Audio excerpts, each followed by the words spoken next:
ఆకారం గ్రామ సర్పంచ్ గా భారీ మెజార్టీతో గెలిపించాలని ఆకారం గ్రామ సర్పంచ్ అభ్యర్థి కాస హంస నాగభూషణం కోరారు.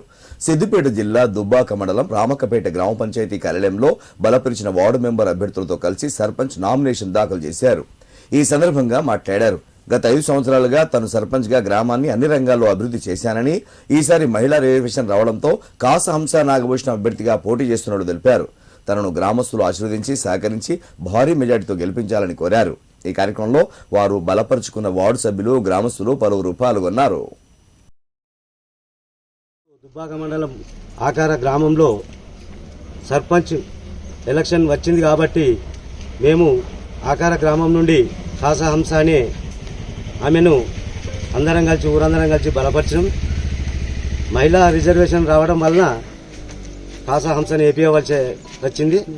ఆమెను వేయించినాం. ఇంతకుముందు గతంలో 5 సంవత్సరాలు నేను చేసిన, నా తర్వాత మహిళ వచ్చింది కాబట్టి ఆమెను చేయించవలసిన అవసరం వచ్చింది. కాబట్టి గ్రామ ప్రజలందరూ దృష్టిలో పెట్టుకుని భారీ మెజారిటీతో గెలిపిస్తారని ఆశిస్తూ నేను అందరికీ ప్రతి ఒక్కరికి పేరు పేరున ధన్యవాదాలు తెలుపుతూ ఆమె మీద దయతలిచి భారీ మెజారిటీతో గెలిపిస్తారని ఆశిస్తున్నాను.